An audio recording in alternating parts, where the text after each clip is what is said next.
this is just an example of data that we need to have. So it's great that we're all here together, because then I can share with you the fact that Mindshare can do this for you, but not on their own. They are going to need your help. They are going to need data from all of you. So we have social networking data, video sharing data, microblogging data, social listening data, SEO data, search engine optimization, SEO, paid search data, paid data from display and so on and so forth, owned data from your website, earned data from your Facebook and Twitter, share of market data, and share of sales data. Where do we get it from? Well, if we're using social bakers here, we can get the social networking data and video sharing data and microblogging data from them or other vendors. Radian 6 will give us social listening data we can get from Snap Search or SEMrush, both free tools to use. Paid search data Mindshare will have from Google Analytics and Google AdWords. Paid data Mindshare has from publisher reports. Owned data we need to get from the actual whoever owns that, the creative agency or Nestle. Share of market, you'd probably be buying from Nielsen or other, and share of sales, Nielsen, Kantar, a other. So these two are bought, and then this is who traditionally owns all that data. Hand that to the creative agency and say, hey, can you help us improve in these areas? They can go to the media agency and say, hey, maybe we should be buying media here, here, and here. Shareable. Again, in Saudi Arabia, KitKat's leading. I'd said I liked KitKat, by the way. They do a good job. So again, how can we make it 100%? Well, we could probably, it was probably something as simple as we didn't actually have a Facebook message on the product. It's simple to fix. And again, we can then compare ourselves to the competition. And then shoppable. And you'd argue that, well, does KitKat need to be shoppable online? Probably that's the right score for them, but if this is Nespresso, I expect to see 100%. Yeah, if this is Purina, I expect to be up here as well, because these are products that are being bought online. Chopra, not so much. But infant nutrition, pet food, Nespresso, coffee. These are things that are being bought in bulk and being bought online. So these are the things. These are the areas that I'd pay attention to if I was one of them brands. So we're going to do that exercise later. Here's another tool. So it's the impression tracker. So it tells me what is my ratio of paid, owned, and earned. So we have a number of inputs, paid, owned, and earned. A lot of data that goes into this. Looking at your TV data, so GRPs, you're looking at your press coverage, number of brand mentions in social listening, all sorts of stuff goes into this. Then we have some weighting. An example of the weighting is that we know that basically one type of advert in Facebook has less impact than another, because one of the adverts displays 1 in 4, one of the adverts doesn't appear because it's fold. Okay. We understand all this. This goes into this. You can change the weighting as well to suit your market. It's all exposed. You can go in and you can recalibrate the tool if you want to. And then it gives you a very simple output. Proportion of total impressions that were paid, owned, and earned. Now this is a brand that's doing really well in my eyes. When you start using this tool, don't be surprised if you see earned at less than 1%. Yeah, 3% is where we'd like to get you to next year. You're probably going to be about the 1% mark when you just start this. But the whole point of this is that you do it once and you find out where you are now.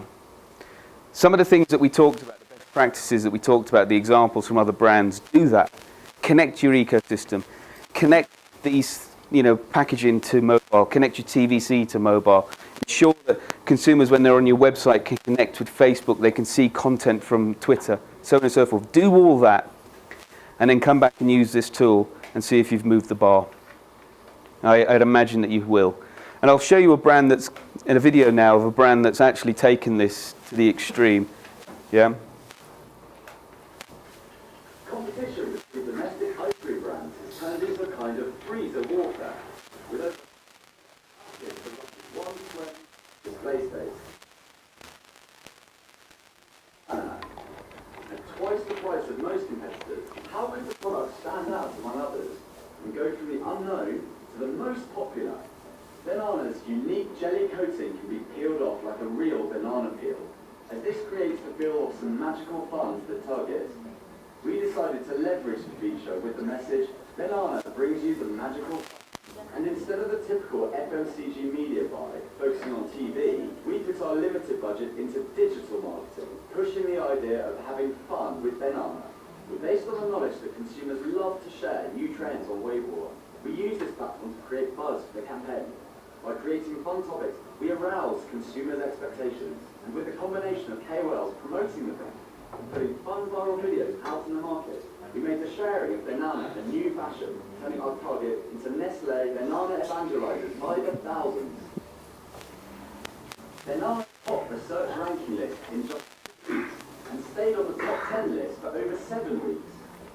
In just 3 months, 5 million posts mentioned Banana on Sina Weibo, many times more than other competitors in the same time period.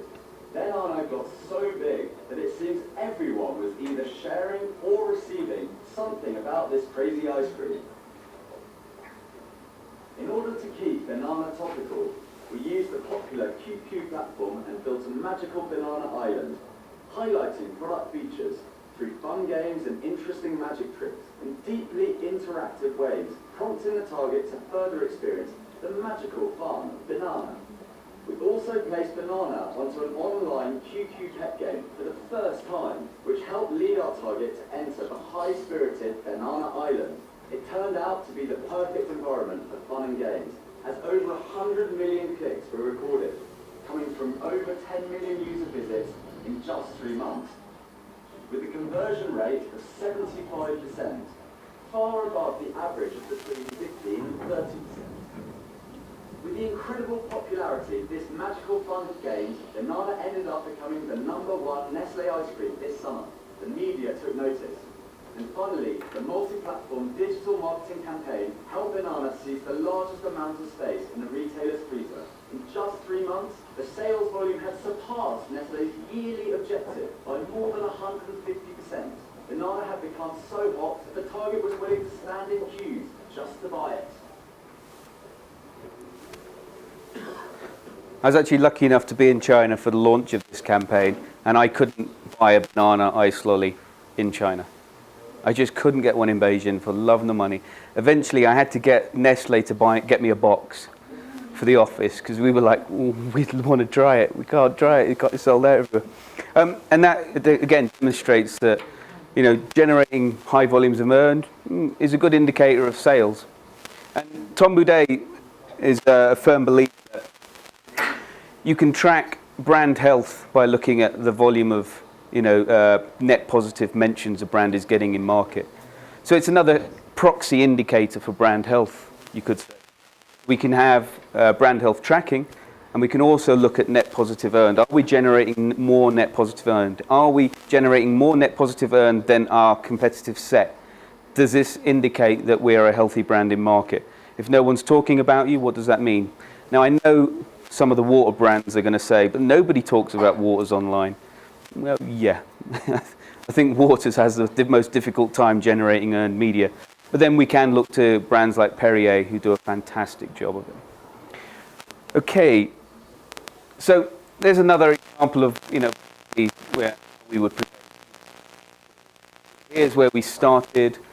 We took some best practice, we recharged the campaign, and here's where we get to. 8% earned is a fantastic result. Again, don't expect to see numbers like these ones. Don't expect to see 51% earned. I mean, that is a true runaway success, and it doesn't happen very often. The Beneful campaign, the video that I showed you, was 49% earned. You know, the babies advert, that was about 48% earned as well. But these case studies that I show, you know, like the potential, that's more like what you're going to get until you actually start, you know, being social by design. Okay, so another one of our tools is the Search and Social Performance Index. So this basically tells us, is our search and social performance good in relation to sales and spend? Basically, Tom Boudet was fed up of people coming to Nestle conferences and saying, I've got 1 million fans on Facebook, because he didn't know what you paid for 1 million fans on Facebook. If you paid $1 million for 1 million fans on Facebook, well, not that impressive then, is it? But if you paid 250,000 for 1 million fans on Facebook, well, that's a bit better. If you paid $10,000 for 1 million fans on Facebook, wow, what did you do? Yeah, so you get an idea. So what we have here are two axes. On this axis, we plot search social, and it's 12 search and social metrics, and they're very simple. Number of fans, number of retweets, so on and so forth. And then we aggregate that with share of market. Yeah, so very simple. Share of market data, as I said to you before, will come from someone like Nielsen or Comscore. Now, if you don't buy that data, you can't use this tool. Simple. Don't expect Mindshare to be able to do it for you without the actual data. Then across this axis, we have share of spend.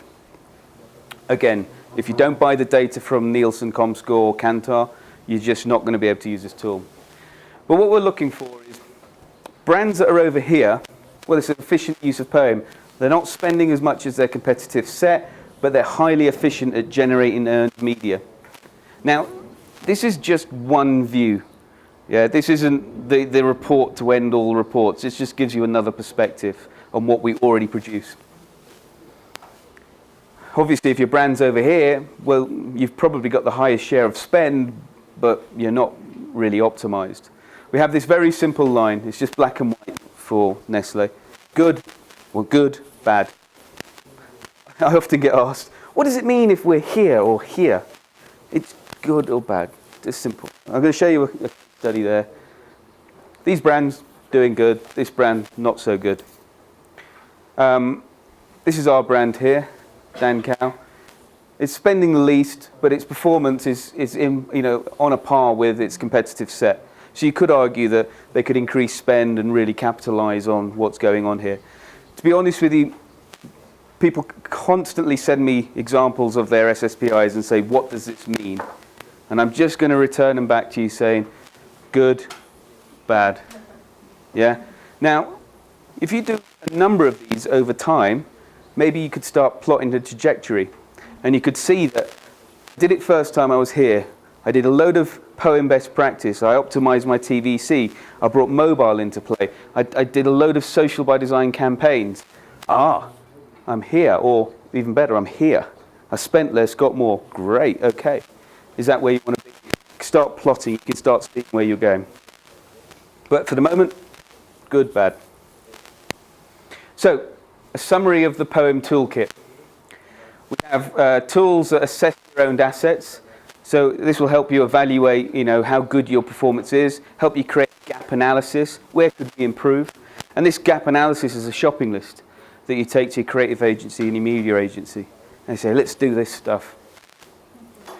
Additional planning dimension. As I said, traditionally, I sort of use an object like this, and I say we have perspective, on how we're performing, and it's that. And all I'm doing is just giving you additional perspectives. Yeah, and the three tools just give you an additional perspective to the existing suite of analytics tools that you already have. Optimize the share of digital. So details how you can take your paid, owned, and earned and rejig that. Again, what you're looking for is how do I make my paid more efficient? How do I make my owned more efficient? How do I increase volume of earned I'm getting? How do I increase my incremental reach, my incremental sales? How do I do that? And that's the earned media forecasting tool that does that better than anything else. But you'll get that next year. We'll be rolling that out here. We want you to be more consumer-centric, so think more holistically about brand experiences, about what consumers like to share, what content really gets them engaged. And again, remember that they're not sharing your content because they love you. They're sharing your content because they want a cultural collateral. They want a conversation with their friends. So help them with that. And benchmark for success. So again, we need to be more realistic when we set, especially earned media KPIs. The chances are you're not going to get 1 million earned media views for your video with an investment of less than $10,000. It's just not going to happen, is it? So you just need to think about that and be aware of that and set better benchmarks so you won't be disappointed. You'll be glad to know that's the end of the presentation part.